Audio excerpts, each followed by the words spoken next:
जय हिंद। आप लोगों का हार्दिक स्वागत है मेरे इस यूट्यूब चैनल पे। प्रैक्टिस सेट है, ठीक है। एक मिनट, प्रैक्टिस सेट है। अब ये पहले दिन है जो हम थोड़ा सा कोट्स लिखे हैं, ठीक है। ये हम खुद लिखे हैं, ठीक है। कभी सूखी, क्या लिखा है? कभी सूखी रोटी खाकर सोता हूँ, कभी बिन खाए सोता हूँ, तुझे पाने की खातिर ये सरकारी नौकरी, खुशी का हर एक पल खोता हूँ, मंजिल मिलेगी मुझे विश्वास है, मंजिल मिलेगी मुझे विश्वास है, यही सोचकर गम के हर एक आंसू पोंछ लेता हूँ, ठीक है। ये कोट है, थोड़ा सा आपके अंदर साहस लाने के लिए। बाकी दुनिया में कोई भी कोट हो, चाहे कोई भी मोटिवेशन हो, आपको कभी नहीं पढ़ा सकता अगर आपको आपके माँ और बाप के चेहरे आप याद नहीं आते हैं, आप कभी ज़िंदगी में नहीं पढ़ पाएंगे। ये जो कोट्स हैं ये आपके अंदर एक थोड़ा सा उत्साह लाने के लिए कि नहीं, ठीक है, आपके अंदर उत्साह लाया जाता है, देखिए थोड़ा सा, ठीक है। बाकी अगर आपको आपके माँ की झुर्रियाँ और पिता की मजबूरियाँ समझ में नहीं आती हैं, आपको कुछ नहीं समझ में आता है, ठीक है। हम जो है प्रैक्टिस सेट स्टार्ट करने जा रहे हैं। ये कोट था मेरा। आइए पहले क्वेश्चन पे देखते हैं हम लोग, ठीक है। पहला क्वेश्चन क्या बोल रहा है? पहला क्वेश्चन बोल रहा है कि अरुणाचल प्रदेश अरुणाचल प्रदेश में प्रवेश करने पर ब्रह्मपुत्र नदी को किस नाम से संबोधित किया जाता है, ठीक है। अरुणाचल प्रदेश में, आपके भारत का एक राज्य है अरुणाचल प्रदेश, भारत का सबसे पूर्वी राज्य, ठीक है। भारत का सबसे पूर्वी राज्य अरुणाचल प्रदेश है। वहीं से एक नदी प्रवेश करती है जिसका नाम है ब्रह्मपुत्र, ठीक है। उसे किस नाम से संबोधित किया जाता है, ठीक है। तो आपका ऑप्शन है दिबांग, दिहांग, धनसिरी, सुबनसिरी, ठीक है। दिबांग, दिहांग, सुबनसिरी, धनसिरी, ठीक है। तो सबसे पहले तो आपका दायित्व तो बनता है, देखिए कोई भी टीचर हो, वो कहीं से आप माँ के पेट से पैदा होकर थोड़ा पढ़ के आया, मतलब माँ के पेट से जो पढ़ के थोड़ा आया था कि वहां से पैदा हुआ है वो, ठीक है। पढ़ के यही पढ़ते हैं, यही सीखते हैं लोग, ठीक है। करना क्या रहता है, जैसे हम ही हैं, हम आपको पढ़ा रहे हैं, ठीक है। हमने कहा, क्वेश्चन पूछा, अरुणाचल प्रदेश से प्रवेश करने पर ब्रह्मपुत्र नदी को किस नाम से संबोधित किया जाता है, ठीक। अब हमें स्टैटिक जीके के रूप में देखना है, ठीक है। स्टैटिक जीके के रूप में, अब स्टैटिक जीके के रूप में आप कैसे देखेंगे? जैसे सबसे पहले तो आप ब्रह्मपुत्र नदी को जानेंगे, ठीक है, कि ब्रह्मपुत्र नदी निकलती कहाँ से है। तो कैलाश मानसरोवर, कैलाश मानसरोवर, ठीक है, सॉरी, कैलाश मानसरोवर के पास एक ग्लेशियर है जिसका नाम है चोमोलुंगमा। क्या नाम है? चोमोलुंगमा ग्लेशियर, ठीक है। चोमोलुंगमा ग्लेशियर, क्या नाम है? Chomolungma glacier. वहां से ये नदी निकलती है, ये कहाँ है? ये तिब्बत में है, ठीक है। वर्तमान में चाइना में, ठीक, ये तिब्बत में है, चाइना में है ये चोमोलुंगमा ग्लेशियर। ये कहाँ पे? कैलाश मानसरोवर के पास, वहां से ये नदी निकलती है, ठीक है, ब्रह्मपुत्र। जिसे तिब्बत में जो है हम लोग सांगपो के नाम से जानते हैं। किस नाम से? सांगपो या यारलुंग, ठीक है, सांगपो या यारलुंग, ठीक है। किस किस नाम से जानते हैं हम लोग? सांगपो या यारलुंग। उसके बाद ये जब नदी तिब्बत में रहती है तब तक हम लोग इसे सांगपो और यारलुंग के नाम से जानते हैं। जैसे ये भारत में प्रवेश करती है, ठीक है, जैसे ही भारत में प्रवेश करती है, इसे किस नाम से जाना जाता है, ठीक है। आगे ये देखिए, ये नदी आपको दिख रही है, ठीक है। यहाँ पे इसका नाम है यारलुंग सांगपो, तिब्बत लिखा है, ठीक है। चोमोलुंगमा हिमनद है, यहाँ से निकलती है, ये तिब्बत में है ये, ठीक है। जब यहाँ से निकलती है तो ये आपका अरुणाचल प्रदेश वाला भाग है, ठीक है, आपका अरुणाचल प्रदेश वाला ये भाग है। यहाँ पे है आपका नामचा बरवा पर्वत चोटी। क्या है? नामचा बरवा पर्वत चोटी है। इसी के पास से ये नदी आपके अरुणाचल प्रदेश में प्रवेश करती है। तो प्रवेश करते ही इसे दिहांग नाम से जाना जाता है। किस नाम से जाना जाता है? दिहांग। किस नाम से जाना जाता है? दिहांग नाम से। समझ में आया? किस नाम से जाना जाता है? दिहांग नाम से। ठीक है, समझ में आ रहा है चीज? किस नाम से जाना जाता है? दिहांग। ठीक है, ब्रह्मपुत्र नदी, ब्रह्मपुत्र नदी का नाम, ब्रह्मपुत्र जो है अरुणाचल प्रदेश के पास, ठीक है, अरुणाचल प्रदेश के पास से जब प्रवेश करती है तो हम लोग दिहांग जानते हैं। अरुणाचल प्रदेश से लास्ट बॉर्डर पे और असम के लास्ट बॉर्डर पे एक जगह है सदिया। ठीक है, सदिया से जब ये दिहांग नदी असम में प्रवेश करती है तब लोग हम इसे जानते हैं ब्रह्मपुत्र नाम से। किस नाम से जानते हैं तब हम लोग? ब्रह्मपुत्र नदी के नाम से। समझ में आ रहा है? ब्रह्मपुत्र नाम कहाँ पड़ा? अरुणाचल प्रदेश के बाद जैसे ही हम लोग असम में प्रवेश करते हैं, ठीक है, अरुणाचल प्रदेश के बाद जैसे ही हम लोग, देखिए देखिए ये आपका असम है, यहां से लेके, ठीक है, ऐसे लेके ऐसे असम है। ठीक है, जब ये प्रवेश करती है सर, ठीक है, तो हम लोग जो है अरुणाचल प्रदेश से जैसे ही प्रवेश करती है हम लोग इसे ब्रह्मपुत्रा के नाम से जानते हैं। किस नाम से? ब्रह्मपुत्र के नाम से। ठीक है, समझ आ रहा है? इस वाले नक्शे में शायद सही नहीं दिख रहा है, हम दूसरा नक्शा आपको दिखा देते हैं भारत का।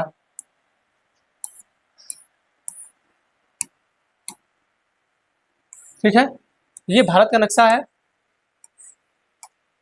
ठीक, यहाँ पे देखिए, ये अरुणाचल प्रदेश से यही से प्रवेश कर रही है आपकी ब्रह्मपुत्रा। ठीक है, कहाँ से? ऐसे यहाँ से निकल रही है, यहाँ से होके ऐसे ये प्रवेश कर रहे हैं आपके अरुणाचल प्रदेश में। तो यहाँ जो ये प्रवेश कर रही है, ठीक है, यहाँ के बाद इसका जो नाम है पड़ जाता है ब्रह्मपुत्रा। असम में इसका नाम क्या पड़ता है? ब्रह्मपुत्र पड़ जाता है। उससे पहले अरुणाचल प्रदेश में दिहांग, उससे भी पहले तिब्बत वाले में क्या पड़ता है? सांगपो या यारलुंग। ठीक है, ब्रह्मपुत्र नदी, जो ब्रह्मपुत्र नदी है यह विश्व का एकमात्र नदी द्वीप बनाती है जो विश्व का सबसे बड़ा है। ठीक है, विश्व का सबसे बड़ा नदी द्वीप कौन बनाती है? तो ब्रह्मपुत्र नदी है। ठीक है, उसका नाम क्या है? माजुली। क्या नाम है? माजुली द्वीप। ठीक है, क्या नाम है? माजुली द्वीप। अब यह एक जिला भी हो चुका है। ठीक है, अब यह एक जिला भी बन चुका है। ठीक है, समझाया? समझा गया इतना? ठीक है, आगे आइए। दूसरा क्वेश्चन क्या कर रहा है? कह रहा कि विश्व का सबसे ऊंचा, विश्व का सबसे ऊंचा, विश्व का सबसे ऊंचा गुरुत्वीय बांध कौन सा है? ठीक है, विश्व का सबसे ऊंचा गुरुत्वीय बांध कौन सा है? ठीक है, विश्व का सबसे ऊंचा गुरुत्वीय बांध कौन सा है?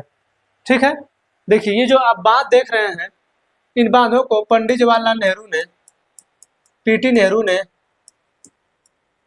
आधुनिक भारत का मंदिर कहा है। ठीक है, आधुनिक भारत का मंदिर। ठीक है, आधुनिक भारत का मंदिर कहा है। ठीक है, किसने कहा है? पीटी नेहरू ने। तो पूछता है कि भारतीय डैम को किसने आधुनिक भारत का मंदिर कहा था? तो किसने? पीटी नेहरू ने। पूछ रहा है कि विश्व का सबसे ऊंचा गुरुत्वीय बांध कौन सा है? तो ये है भाखड़ा नांगल बांध। कौन है? भाखड़ा नांगल बांध। ठीक है, भाखड़ा जो है, भाखड़ा आपका हिमाचल प्रदेश में है। कहाँ है? हिमाचल प्रदेश में। जबकि नांगल कहाँ है? पंजाब में। ठीक है, ये जो भाखड़ा आप देख रहे हैं, भाखड़ा अलग डैम है, नांगल अलग डैम है। हम दोनों को संयुक्त रूप से पंजाब बोल देते हैं, लेकिन भाखड़ा हिमाचल प्रदेश में है और नांगल पंजाब में है। दोनों के बीच की दूरी लगभग 11 से 12 किलोमीटर है। ठीक है, जो दोनों डैम बने हैं, भाखड़ा और नांगल दो डैम बने, इन दोनों के बीच की दूरी लगभग 11 से 12 किलोमीटर है। ठीक है, तो विश्व का सबसे ऊंचा गुरुत्वीय बांध कौन सा है? आपका भाखड़ा नांगल बांध है। ठीक है, कौन सा है? भाखड़ा नांगल बांध। आगे आइए, आगे क्या कह रहा है? वर्ष 2014 में किसे शास्त्रीय भाषा का दर्जा दिया गया है? ठीक है, किसे जो है शास्त्रीय भाषा का दर्जा दिया गया है? ठीक है, अब शास्त्रीय भाषा, ठीक है, जिसे जो हमारे भारत में सबसे पुरानी है, ठीक है, सबसे पुरानी भाषा, ठीक, लगभग 3000 वर्ष, लगभग 3000 वर्ष जो पुरानी भाषा है, ठीक है, लगभग 3000 वर्ष जो पुरानी भाषाएं हैं, हम लोग उसे शास्त्रीय भाषा के रूप में जानते हैं। ठीक है, किस भाषा के रूप में जानते हैं? शास्त्रीय भाषा के रूप में जानते हैं। ठीक है, तो शास्त्रीय भाषा किसे 2014 में दिया गया है? तो ये है आपकी उड़िया। ठीक है, क्या है? उड़िया है। हमारे यहाँ भाषाओं की चर्चा किसमें है? ठीक है, किसमें है? अनुसूची 8 में है। ठीक है, कितनी भाषाएं? टोटल 22 भाषाएं हैं। ठीक है, टोटल कितनी भाषाएं हैं? 22 भाषाएं हैं। ठीक है, टोटल कितनी भाषाएं हैं? 22। और शास्त्रीय भाषाएं कितनी हैं? 6। ठीक है, शास्त्रीय भाषाएं कितनी हैं? तो 6 भाषाएं हैं। ठीक है, कितनी है? 6। अब देखिए 6 कैसे हैं? आपका तमिल, तेलुगु, कन्नड़, ठीक है, मलयालम, संस्कृत, ठीक है, उड़िया, ये जो 6 भाषाएं हैं इन्हें हम लोग शास्त्रीय भाषाओं के रूप में जानते हैं। ठीक है, किस भाषाओं के रूप में जानते हैं? शास्त्रीय भाषाओं के रूप में जानते हैं। ठीक है, बोडो, डोगरी, मैथिली, संथाली, ये जो भाषाएं हैं, ठीक है, बांग्ला बांग्लादेश, पश्चिम बंगाल की है, गुजराती है। ठीक है, ये जो डोगरी पूर्वोत्तर भारत में बोली जाती है। ठीक है, पूर्वोत्तर भारत में डोगरी बोली जाती है। ठीक है, समझा रहा? ये सब भाषाएं क्या है? बाद में ऐड की गई हैं। किस में चर्चा है? अनुसूची 8 में कितनी भाषाएं हैं? टोटल 22। ठीक है, मुख्यतः 14 भाषाएं थी हमारे संविधान में, मुख्यतः 14 भाषाएं थी, लेकिन वर्तमान में कितनी है? 22 हैं। समझा रहे हो चीज? कितनी है? 22 हैं। ठीक है, अगला क्वेश्चन देखिए हम लोग। आइए, क्या कर रहा है? भारत में सबसे बड़ा जनजातीय समुदाय क्या बोल रहा है? भारत में सबसे बड़ा जनजातीय समुदाय कौन सा है? ठीक है, भारत में सबसे बड़ा जनजातीय समुदाय कौन सा है? ठीक है, 2 आर्टिकल हैं, 2 अनुसूचियां हैं, 5 और 6। ठीक है, 6 में AMTM, असम, मेघालय, त्रिपुरा, मिजोरम। ठीक है, इसमें जनजातियों को लेकर चर्चा है। इसमें 5 में है कि इसको छोड़ के, असम, मेघालय, त्रिपुरा, मिजोरम को छोड़ के 10 ऐसे राज्य हैं जिसमें जनजातियों की सुरक्षा की चर्चा है। ठीक है, समझा रहा है चीज? अनुसूची जो 5 है, अनुसूची 5 में असम, मेघालय, त्रिपुरा, मिजोरम को छोड़ के, असम, मेघालय, त्रिपुरा, मिजोरम को छोड़ के जितने भी जातियां हैं, टोटल 10 राज्य में हैं, उनकी सुरक्षा का जो दायित्व है अनुसूची 5 में है, जबकि असम, मेघालय, त्रिपुरा, मिजोरम का जो है अनुसूची 6 में है। ठीक है, इसी की मांग जो कर रहा है लद्दाख। क्या कर रहा है? लद्दाख। आप जैसे अनुसूची जो है, ये जो जनजातियों की जमीन है, ठीक है, ये इनके पास खुद शक्ति होती है कि हम किसे जमीन दें, किसे न दें, अगर वो उस क्षेत्र में आ जाता है तो लद्दाख के पास भी अगर ये पावर चला जाएगा तो लद्दाख के लोग ही डिसाइड करेंगे हम उसे जमीन किसको दें, वो जमीन जो है किसको दें या किसको नहीं दें, वो वहां की जनजातियां डिसाइड करेंगी। समझ आ रहा है चीज? ठीक है, तो ये पूछ रहा है भारत में सबसे बड़ा जनजातीय समुदाय है। ठीक है, तो सबसे बड़ा जनजातीय समुदाय कौन है? गोंड। ठीक है, सबसे बड़ा जनजातीय समुदाय कौन सा है? गोंड है। ठीक है, संथाल जो जनजाति है कहाँ पाई जाती है? देखिए, MP में पाई जाती है। ठीक है, छत्तीसगढ़ में पाई जाती है, गुजरात में पाई जाती है, महाराष्ट्र में पाई जाती है। ठीक है, जो संथाल आपकी झारखंड में पाई जाती है। ठीक है, बंगाल में पाई जाती है। ठीक है, उड़ीसा में पाई जाती है। ठीक है, इसमें राज्य में जो है संथाल पाई। थारू जो है नेपाल और भारत के तराई क्षेत्र में, भारत के तराई क्षेत्र में। ठीक है, ये जो थारू है ना, भारत के तराई क्षेत्र में, भारत के तराई क्षेत्र और नेपाल का बॉर्डर, भारत का और तराई क्षेत्र, नेपाल का बॉर्डर और भारत का तराई क्षेत्र, इसमें जो है ये थारू जनजाति पाई जाती है। ठीक है, थारू जनजाति जो है दीपावली है ना,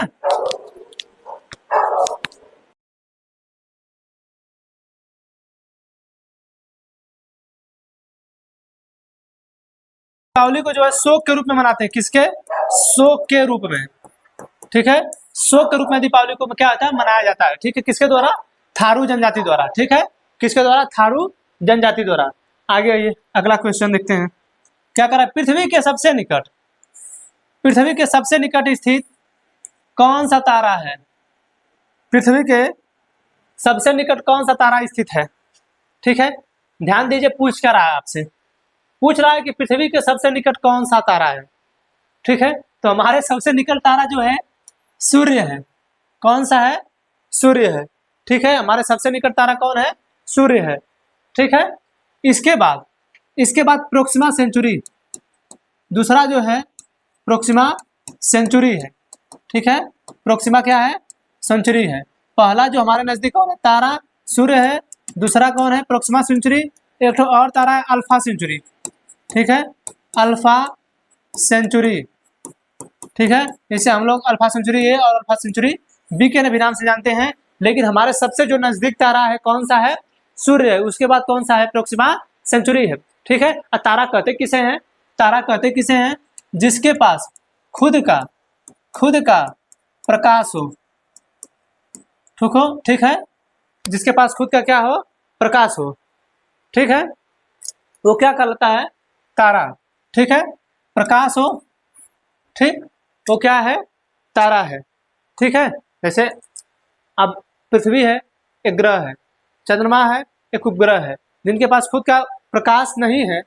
ठीक है, वो क्या है? वो ग्रह है। जिनके पास खुद का प्रकाश है, ठीक है, जिनके पास खुद की चमक है, जिसमें, ठीक है, उसे हम लोग क्या कहते हैं? तारा कहते हैं। ठीक है, तारा जो है सबसे नजदीक कौन? हमारे सूर्य है। ठीक है, ये हमारा सूर्य है।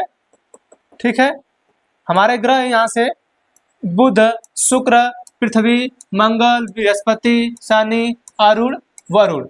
ठीक है, ये जो है बुध, शुक्र, पृथ्वी, मंगल, इनके बीच में एस्ट्रॉयड रहते हैं, क्षुद्र ग्रह।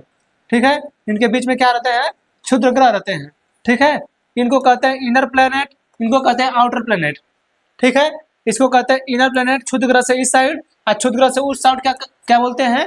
आउटर प्लेनेट बोलते हैं। ठीक है, बुध, शुक्र, पृथ्वी, मंगल, बृहस्पति, शनि, अरुण, वरुण। ठीक है, इनमें शनि, अरुण और वरुण में अरुण और वरुण में रिंग जैसे छल्ले जो है, ठीक है, रिंग जैसे क्या है?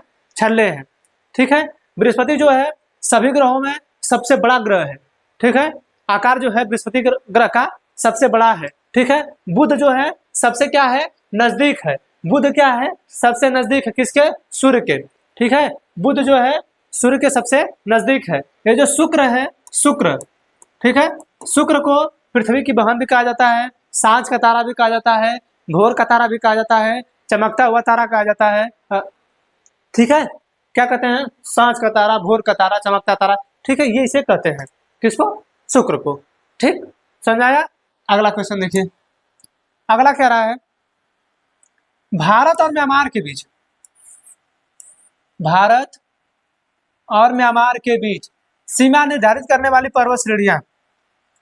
भारत और म्यांमार के बीच सीमा निर्धारित करने वाली पर्वत श्रेणियां हैं। आपके पास 4 ऑप्शन हैं, चारों में से देखिए कौन सा ऑप्शन सही है।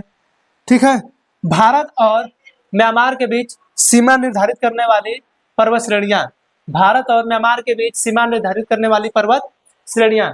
ठीक है, अब भारत और म्यांमार है कहाँ? देखिए, ये है भारत का नक्शा। ठीक है, यहाँ से ये नेपाल हो गया, ये आपका सिक्किम है, अरुणाचल प्रदेश। अब ये वाला जो भाग है, ये वाला, ये आपका म्यांमार है। ठीक है, क्या है ये आपका म्यांमार है। ठीक है, ये वाला भाग म्यांमार है। अब यहाँ से जितना भी पर्वत श्रेणियां आपकी लगती होंगी वही ना सीमा साझा करेंगी म्यांमार के साथ। ठीक है, तो ऑप्शन है अकाई पर्वत। ठीक है, देखिए ये है अल्ताई पर्वत है। ठीक है, अल्ताई पर्वत। ठीक, ये जो है मिडिल ईस्ट इंडिया में, मिडिल ईस्ट में पाया जाता है। ठीक है, चाइना और कजाकिस्तान वगैरह के पास जो है अल्ताई पर्वत है। ठीक है, खासी, पटकोई और अरकान युमा। खासी आपकी पाई जाती है मेघालय में। ठीक, पटकोई आपकी यहाँ पाई जाती है, अरकान युमा यहाँ पाया जाता है। ठीक है, तो पटकोई और अरकान युमा तो मैच कर रहा है, लेकिन खासी जो है मैच ही नहीं कर रहा है। ठीक है, तो कभी इस कंफ्यूजन में ना हो कि पटकाई दिया है और अरकान युमा दिया है तो हम तुरंत देख के मार दे। देखिए, खासी जो है, खासी मेघालय में है। ठीक है, कहाँ है? मेघालय में है। ये जो है सीमा साझा करती ही नहीं है। ठीक है। कौन सीमा साझा करता है? पटकाई बूम, अरकान योमा, मणिपुरी, जो मिजो पहाड़ियां हैं, मणिपुरी पहाड़ियां हैं, ठीक है, मणिपुरी पहाड़ियां, मिजो पहाड़ियां, यही जो है सीमा साझा करती है किसके साथ?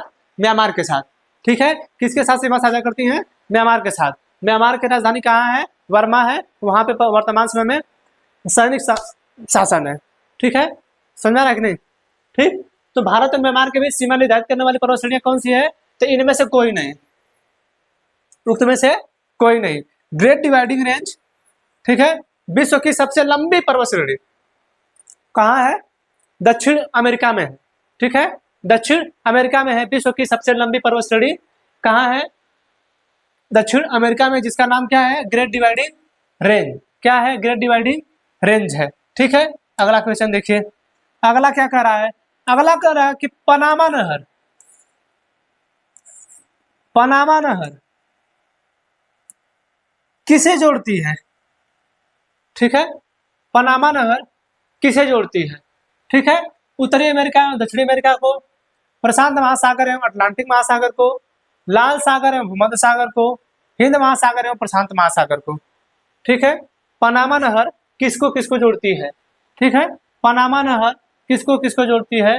ये जोड़ती है प्रशांत महासागर और अटलांटिक महासागर को, ठीक है। किसे जोड़ती है?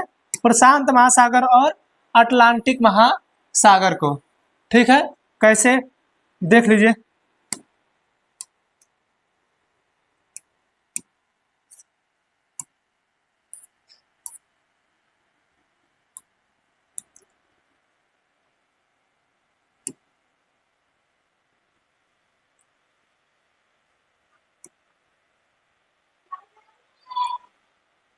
एक मिनट, कट गया अभी हमसे ये शर्ट वगैरह टच हो जाता है ना तो ये कट जाता है।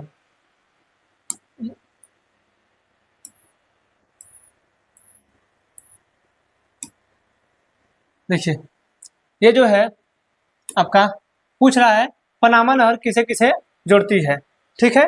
तो पनामा नहर उत्तरी अमेरिका, दक्षिणी अमेरिका, बी है प्रशांत महासागर, अटलांटिक महासागर, सी है लाल सागर और भूमध्य सागर, डी है हिंद महासागर एवं प्रशांत महासागर को, ठीक है। अब जो है हम आपको दिखाना चाहते हैं मैप में, ठीक है, कहाँ जोड़ती है पनामा नहर।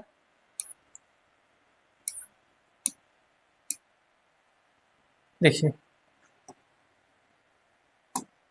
आपको ये दिख रहा है भाग, अगर आप वर्ल्ड मैप में जाएंगे, ठीक है, वर्ल्ड मैप में जाएंगे तो आपको ये दिखेगा यहाँ पे, ठीक है। तो ये पूछ रहा है, ये कह रहा है कि प्रशांत महासागर और अटलांटिक महासागर, ऊपर दिया है उत्तरी अमेरिका एवं दक्षिणी अमेरिका। तो आपको देख के कंफ्यूजन नहीं होना, क्योंकि ये वाला जो भाग है ये उत्तरी अमेरिका है, ठीक है, और ये वाला जो भाग है ये दक्षिणी अमेरिका है।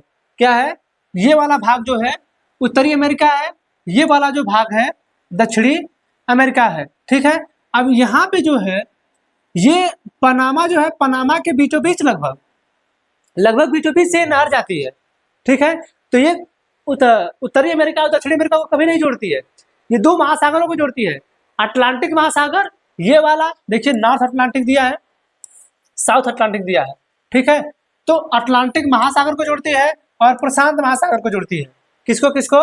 पनामा नहर किसको किसको जोड़ती है? अटलांटिक महासागर और प्रशांत महासागर को। कभी कभी ये पूछता सागर कौन सा है, ठीक है, तो यहाँ पे है कैरिबियन सागर। कौन सा है? कैरिबियन सागर, ठीक है, कैरिबियन सागर है, ठीक है। और gulf of Panama, gulf of Panama और कैरिबियन सागर, कैरिबियन सागर को ये जो है पनामा नहर जोड़ती है, ठीक है। कैरिबियन सागर को पनामा नहर जोड़ती है। एक मिनट,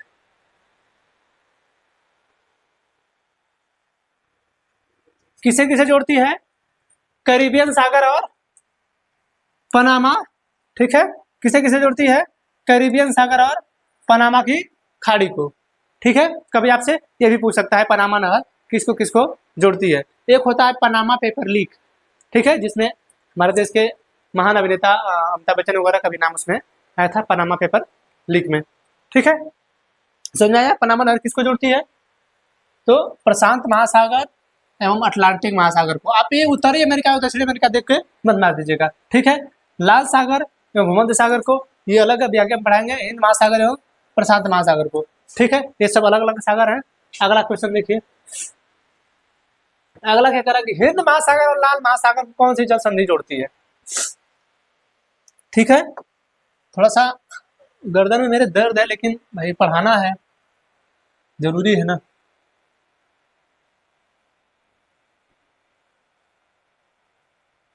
ठीक है, ठीक। देखिए क्या पूछ रहा है, हिंद महासागर और लाल सागर को कौन सी जल संधि जोड़ती है, ठीक है। जल संधि का मतलब होता है, जल संधि का मतलब होता है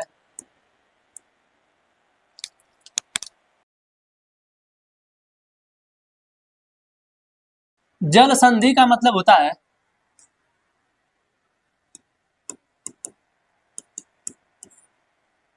जल का दो भाग इससे ऐड होता हो, ठीक है। इधर भी जल का भाग हो, इधर भी जल का भाग हो, ठीक है। तो जल के दो भाग ऐड होते हो, ठीक है, उसे हम लोग क्या कहते हैं, जल संधि। अगर दो स्थल जुड़ रहे हैं तो हम लोग उसे कहते हैं स्थल संधि, सॉरी, जल संधि और स्थल संधि, ठीक है। बोलने में बहुत दिक्कत हो रहा है, देख रहे हैं बार बार दर्द कर रहा है मुझे। जल संधि और स्थल संधि, ठीक है। तो बोल रहा है कि ये जो जल संधि है, हिंद महासागर और लाल सागर को कौन सी जल संधि जोड़ती है, ठीक है। तो इसे जोड़ती है बाब अलमंदेव, ठीक है। कौन जोड़ता है, बाब अलमंदेव, ठीक है। आइए इसको भी दिखा देते हैं आप लोगों को, यहीं पे हम रोक देंगे, नहीं हम बोल पा रहे हैं, बार बार हमको जुकाम टाइप लग जा रहा है, सॉरी।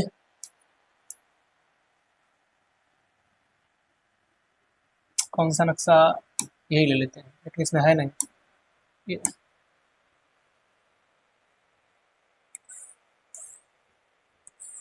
दिख रहा है आप लोगों को, ठीक है। देखिए यहां पे देखिए, ये पूरा सागर है हिंद महासागर, ठीक है। क्या है, हिंद महासागर है, ठीक है। यहां तक पूरा ये ऐसे लेके ये पूरा क्या है, हिंद महासागर है। और इसका भाग जो है यहां तक है हिंद महासागर का, ठीक। इधर आपका रेड सी, लाल सागर, मैप में देखेंगे तो यहाँ क्या है, लाल सागर है। ये है अदन की खाड़ी, ठीक है, अदन की खाड़ी। तो ये आपसे पूछ रहा है कि लाल सागर और हिंद महासागर को कौन सी जल संधि जोड़ती है, तो इसे जोड़ती है बाब अल मंदेव। कौन कौन सी, बाब अल मंदेव, ठीक है। कौन कौन सी जोड़ती है, बाब अल मंदेव। देखिए यहीं पे जल संधि है, दो जलों को जोड़ रही है, इसको और यहाँ पे, ठीक है। तो हम लोग जब दो जलों को जोड़ा जाए तो उसे जल संधि, दो स्थलों को जोड़ा जाए तो उसे हम लोग क्या कहते हैं, स्थल संधि कहते हैं, ठीक है। तो यहाँ पे है बाब अल मंदेव और यहाँ पे आपकी होरमुज जल संधि, ऑप्शन में दिया था, ठीक है। यहाँ पे दिया है ना होरमुज, ये होरमुज जल संधि है, ठीक है। तो बाब अल मंदेव जो है किसे किसके जोड़ती है, अदन की खाड़ी और लाल सागर को। आपसे पूछ सकता है अदन की खाड़ी और लाल सागर, या तो अदन की खाड़ी कहेगा या तो हिंद महासागर कहेगा, ठीक है। लाल सागर तो लाल सागर ही रहेगा, ठीक है। लेकिन अदन की खाड़ी और हिंद महासागर, अदन की खाड़ी और हिंद महासागर ये दो हैं, दो में से कोई एक बोल सकता है। और आपसे पूछेगा कि इसको कौन जोड़ती है जल संधि, तो बाब अल मंदेव, ठीक है। हम यहीं पे क्लास रोकेंगे, ड्रॉप करेंगे, क्योंकि हम नहीं बोल पा रहे, बार बार जो जुकाम से एग्जाम हो जा रहा है ना फिर, ठीक है। तो हमें आशा है कितना समझ में आया होगा, ठीक है। मिलेंगे अगले क्लास में, तब तक के लिए जय हिंद। हम जो है देखिए मेरे पास यहाँ तक पढ़ा है आपको ना, देखिए ये है कौन समाधि मानव जनजाति का पालना है, ठीक है। फिर ऋग्वेद में किस नदी को मात्र देवी नाम ऐसे कुछ है, ये पूछ रहा है, ठीक है। तो अभी हमको इतना कराना है, अभी हम आपको करा देंगे इसको, ठीक है। लेकिन हम बोल नहीं पा रहे हैं, बोलते बोलते जो है दिक्कत हो रहा है हमको, ठीक है। मिलेंगे अगले क्लास में, तब तक के लिए जय हिंद। हम यहीं से शुरू करेंगे, ठीक है। जय हिंद।